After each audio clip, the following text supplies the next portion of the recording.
It's the summer of 1665, and London is dying fast. 7,000 people are buried in a single week.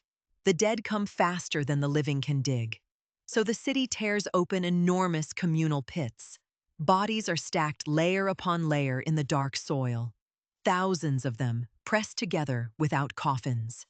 This is the Great Plague, and it spares no one. The sickness arrives quietly in the spring. It begins quietly in the cramped, filthy parish of St. Giles.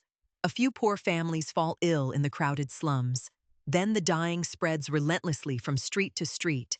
The plague swells the lymph nodes into black lumps. These swollen buboes give the disease its terrible name. Victims burn with fever and vomit black bile. Most are dead within just 3 or 4 days. The fleas of black rats carry the contagion. Rats swarm the granaries, the docks, the cellars. Nobody yet understands that the rats are truly to blame. They blame the foul air, the cats, the dogs, the stars. In their panic, the city orders 40,000 dogs slaughtered. It only frees the hungry rats to breed completely unchecked. When a household is infected, its door is sealed. A red cross is painted across the locked door. Below it are scrawled the words, "Lord, have mercy." A watchman stands armed at the door so none may escape. Whole families are trapped inside with the sick and dying. The healthy are shut in with the dead for days. Through the silent, fearful streets walk the masked plague doctors. They wear long, beaked masks stuffed with herbs. They believe sweet scents can hold off the foul air. Their heavy robes are stiff waxed leather from head to foot. They carry a cane to examine without touching. Almost nothing the desperate doctors try actually saves anyone. Each night the dead carts roll through the dark. A driver rings a bell and calls his grim summons.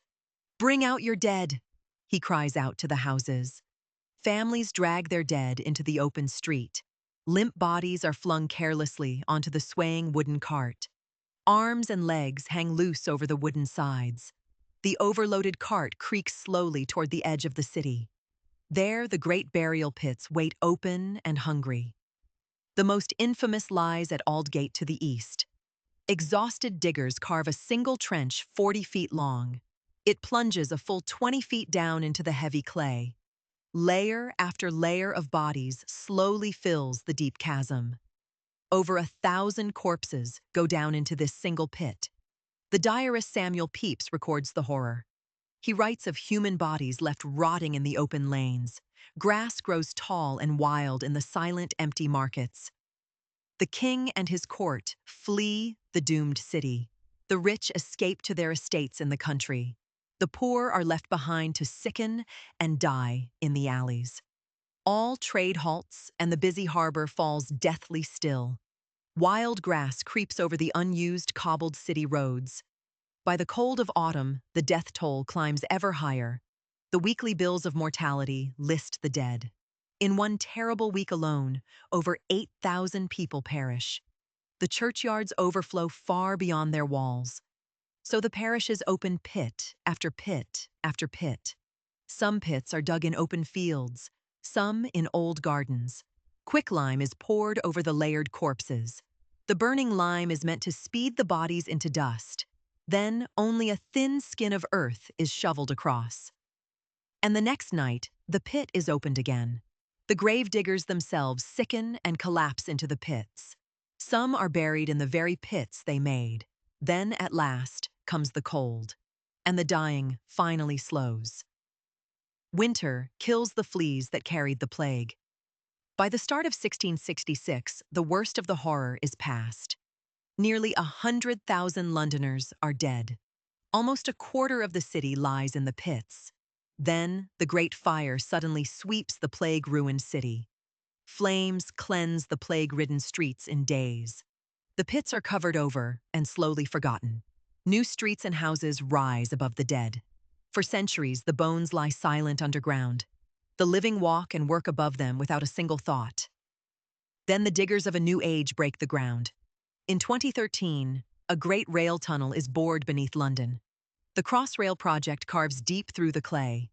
At Charterhouse Square, the boring machines suddenly stop cold.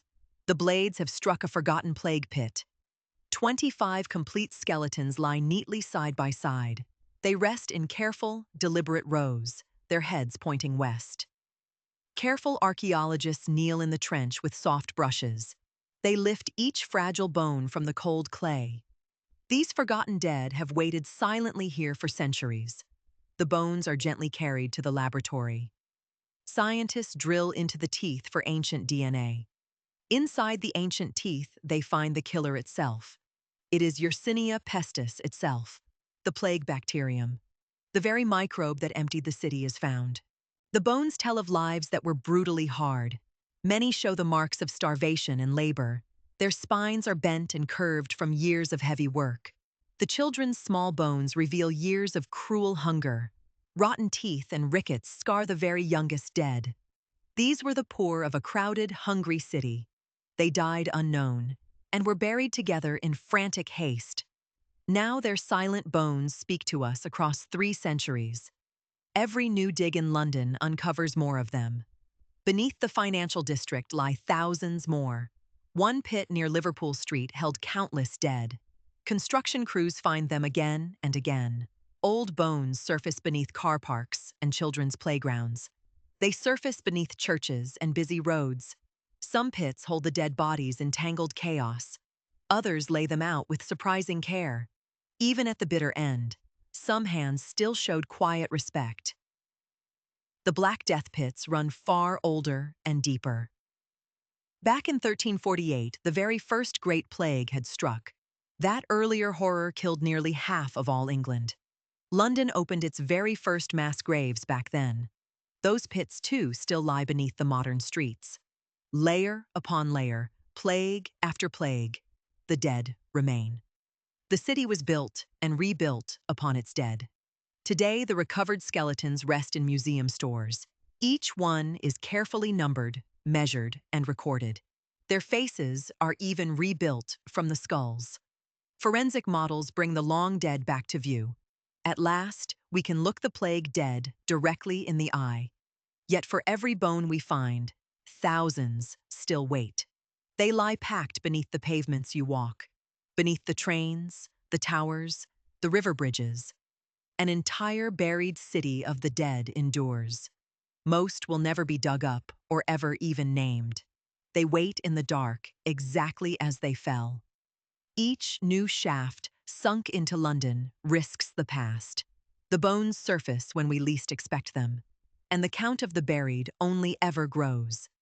Some pits were dug in haste near the old marshes. Others lie below what is now a railway platform. Workers once found bones while laying gas pipes. Skulls have tumbled from the walls of cellars. In the city, the dead are never truly far below. Bone analysts measure each skull with calipers. They read age and sex in the shape of the pelvis. Isotopes in the teeth reveal where each person grew. Many of the dead were migrants to the great city. They came seeking honest work and found only a mass grave. Plague struck the crowded poor the hardest of all. Whole households vanished into a single pit. A mother and child are sometimes found embracing. Such finds stop the hardened diggers in stunned silence. Every bone is a person the city tried to forget. Soldiers digging trenches once unearthed them too. Sewer crews break into them by accident even now. The hidden pits surface wherever London digs deep enough. Beneath the offices, the dead lie patiently waiting. The Great Plague never truly left the city. It simply sank down into the ground and waited. It still lies layered beneath the living streets,